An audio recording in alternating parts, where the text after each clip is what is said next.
बहुत से लोगों के मन में यह प्रश्न जरूर उठता होगा कि आखिर स्त्रियों को शमशान घाट पर जाने के लिए क्यों मना किया जाता है, इसके पीछे का कारण क्या है। आज हम इस प्रश्न का उत्तर आप सभी को एक अलौकिक कथा के माध्यम से देने जा रहे हैं। इस कथा को धर्मराज ने देवर्षि नारद जी को सुनाई थी। एक बार की बात है, नारायण भक्त देवर्षि नारद जी नारायण नारायण का जप करते हुए यमलोक में पधारते हैं।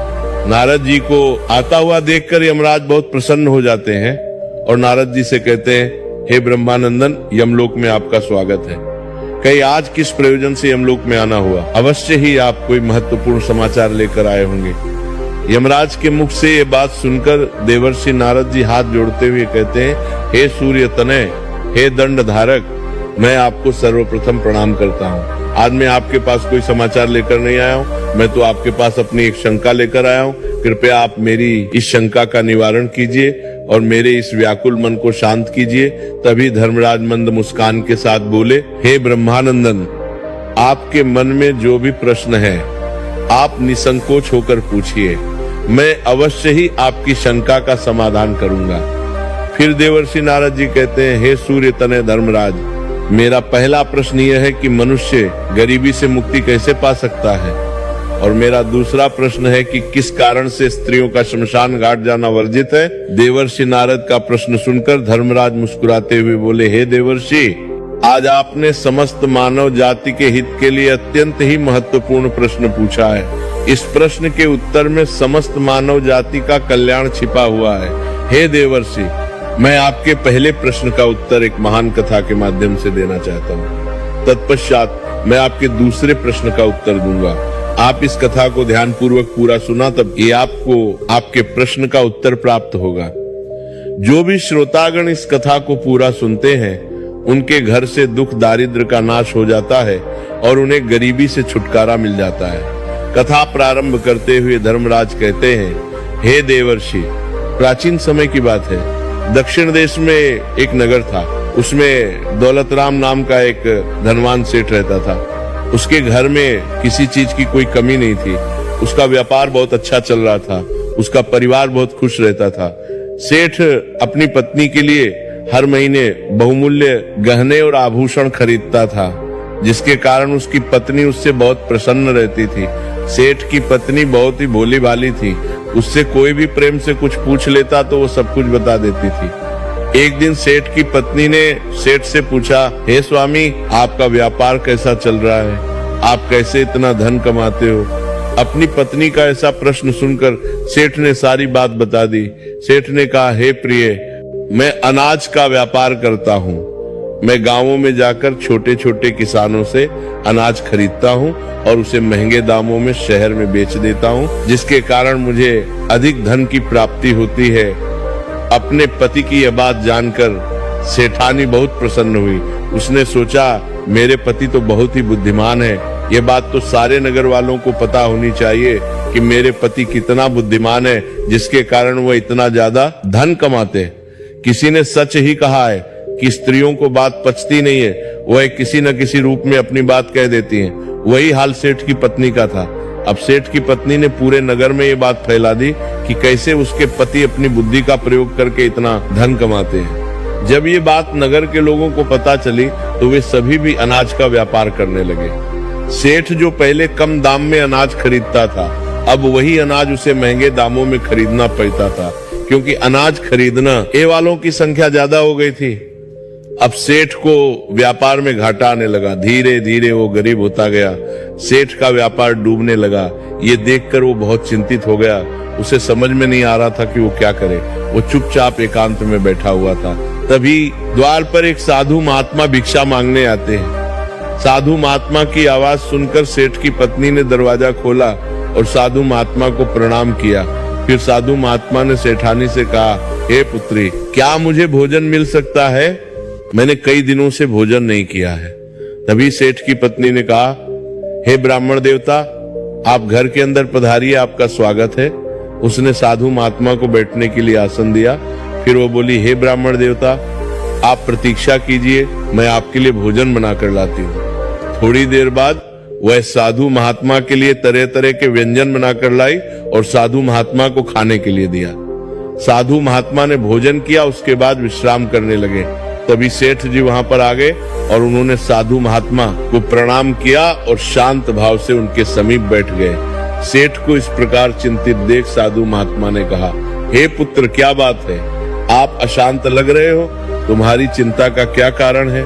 तभी सेठ ने कहा, हे ब्राह्मण देवता, मेरा व्यापार बंद होने वाला है, क्योंकि नगर में बहुत से लोगों ने अनाज का व्यापार शुरू कर दिया है, जिसके कारण हमें व्यापार में घाटा आ रहा है, इसलिए मैं इतना चिंतित हूँ। सेठ की बात सुनकर सन्यासी महात्मा ने एक लंबी सांस ली और सेठ से पूछा, बेटा, क्या आपने किसी को बताया था कि आप किस प्रकार अपना धन अर्जित करते हैं, किस प्रकार आप अपनी जीविका चलाते हैं? तब सेठ ने कहा, हे ब्राह्मण देवता, ये बात मेरी पत्नी ने मुझसे पूछा था। तब मैंने उसे बताया था कि मैं अनाज का व्यापार करके धन अर्जित करता हूँ। सेठ की बात सुना तो सन्यासी महात्मा पूरी बात समझ गए और सेठ से बोले, बेटा, आपने जीवन में बहुत बड़ी गलती कर दी है। आपको किसी से भी ये बात नहीं बतानी चाहिए थी, चाहे वो आपकी पत्नी ही क्यों ना हो। आगे सन्यासी महात्मा कहते हैं, पुत्र, आज मैं तुम्हें एक कहानी सुनाता हूँ। इस कहानी के माध्यम से ये बताऊंगा कि चाहे कितने भी सगे संबंधी हो, उन्हें ये 3 बातें कभी नहीं बतानी चाहिए। यदि आप इन तीनों बातों का पालन करते हैं तो गरीबी आपके आसपास भी नहीं भटकेगी। कहानी सुनाते हुए सन्यासी महात्मा सेठ से कहते हैं, हे पुत्र, प्राचीन काल की बात है। एक नगर में एक गरीब आदमी रहता था। वो इतना गरीब था कि अपने परिवार के लिए ठीक से भोजन भी नहीं जुटा पाता था। कहते हैं ना कि गरीबी मनुष्य के लिए एक अभिशाप के समान होती है। बिना धन के परिवार चलाना बहुत मुश्किल काम होता है। फिर सन्यासी महात्मा सेठ से आगे कहते हैं, हे पुत्र, वह गरीब आदमी जैसे तैसे अपने परिवार का भरण पोषण कर रहा था। कभी उनको भोजन मिल जाता था तो कभी भूखे पेट ही सोना पड़ता था। एक दिन उस गरीब आदमी की पत्नी ने कहा, हे स्वामी, कब तक हम इस गरीबी के दलदल में जिएंगे? कब हमें इस गरीबी से मुक्ति मिलेगी? हमारे पास तो इतना धन भी नहीं है कि हम भरपेट भोजन कर सके। ऐसे कब तक चलेगा?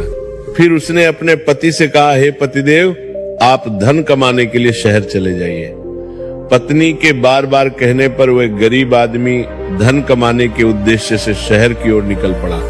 वह जंगलों के रास्ते से शहर की ओर जाने लगा। चलते चलते वो एक जंगल में पहुंच गया। काफी लंबा सफर तय करने के कारण वो बहुत थक चुका था और उसे प्यास भी बहुत लग रही थी। वह जंगल में नदी की तलाश करने लगा। तभी उसे एक नदी दिखाई दी। वह नदी के पास गया और भरपेट पानी पिया और फिर से अपने गंतव्य स्थान की ओर चलने लगा। चलते चलते वो जंगल के बीचों बीच पहुंच गया। तभी उसे एक विशाल का ये वटवृक्ष दिखाई दिया जो अपने चारों ओर एक दिव्य आभा बिखेर रहा था। उसकी शाखाएं मानो आकाश को छू रही थी और उसकी जड़ें धरती को गहराई से बांध कर रखे हुए थी। उस वृक्ष के चारों तरफ एक शांत वातावरण था और ठंडी ठंडी हवा बह रही थी। वह बेचारा गरीब आदमी उस पेड़ के नीचे बैठकर आराम करने लगा। आगे की कथा सुनाते हुए सन्यासी महात्मा सेठ से कहते हैं, हे पुत्र, वह गरीब आदमी वटवृक्ष के नीचे आराम से लेटा हुआ था।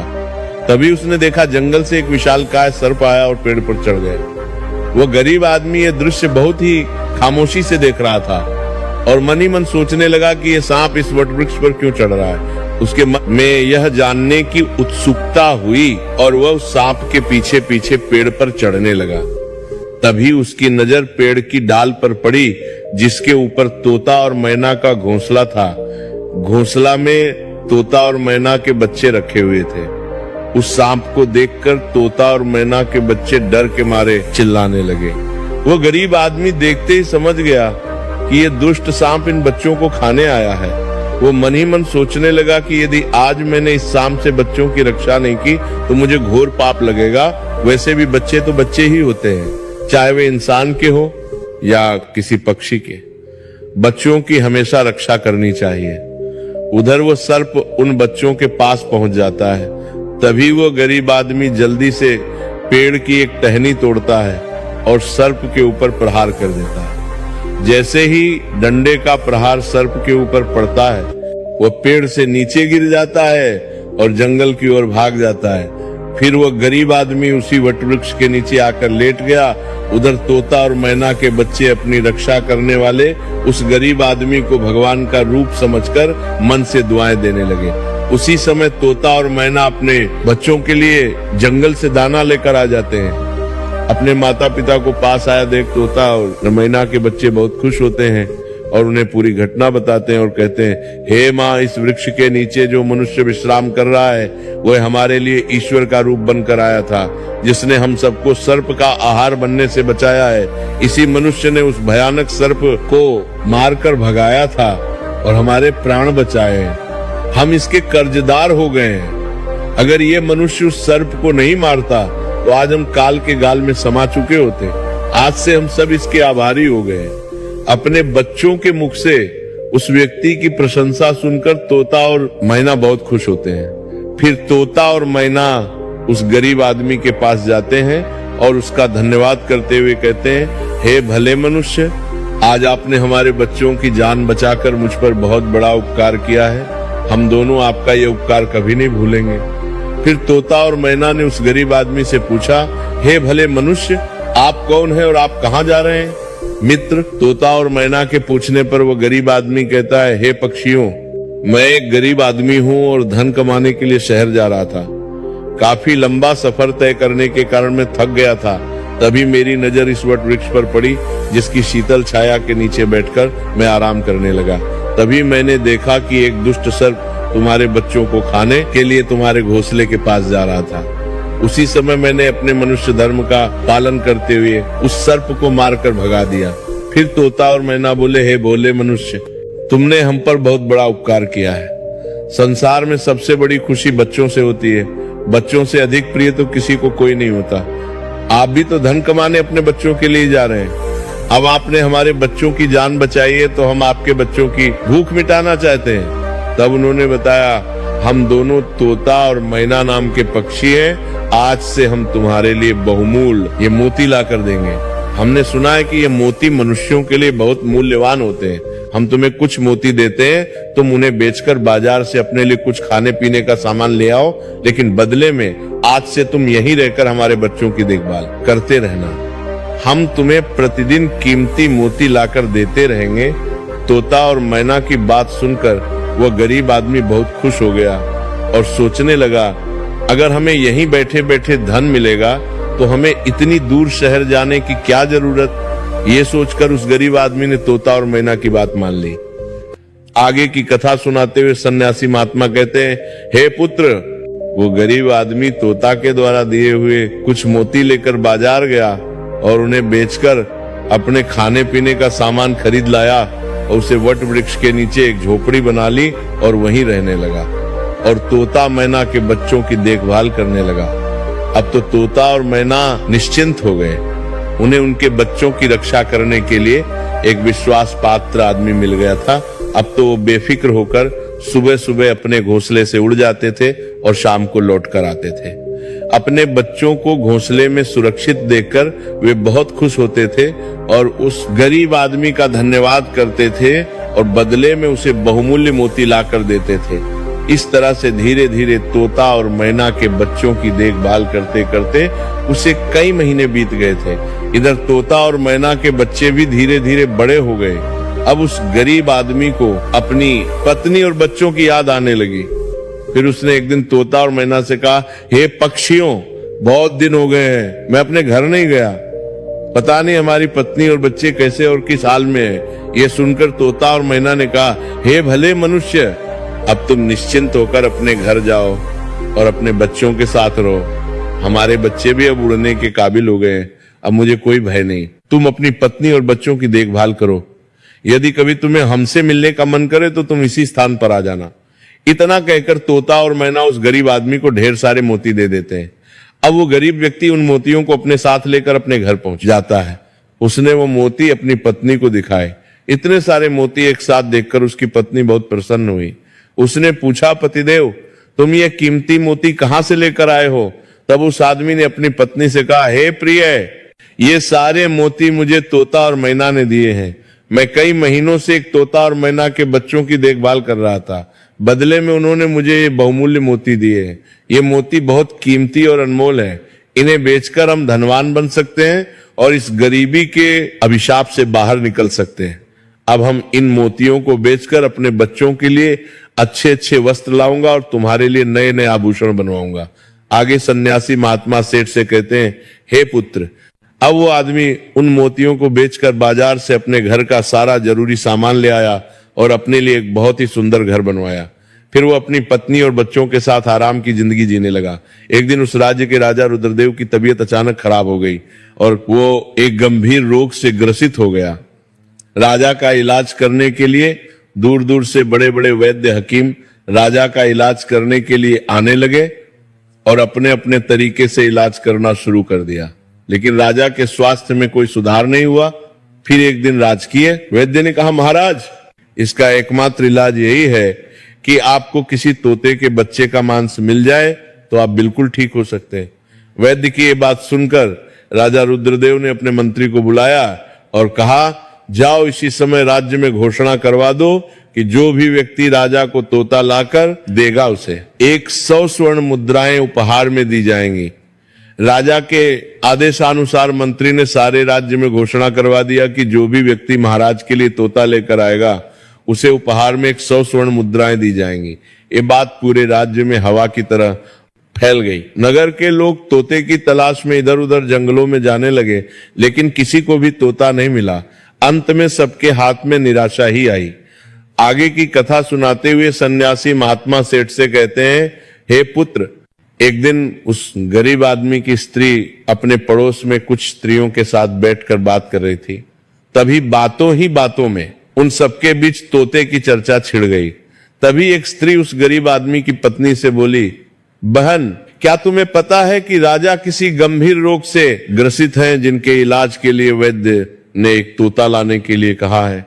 वैद्य के कहने पर राजा साहब ने तोते का बच्चा लाने का आदेश दिया है और साथ में यह भी कहा है कि जो भी तोते का बच्चा लेकर आएगा उसे वह 100 स्वर्ण मुद्राएं उपहार में देंगे। आगे वह कहती है, हे बहन, तोता लाना कोई आसान काम नहीं है।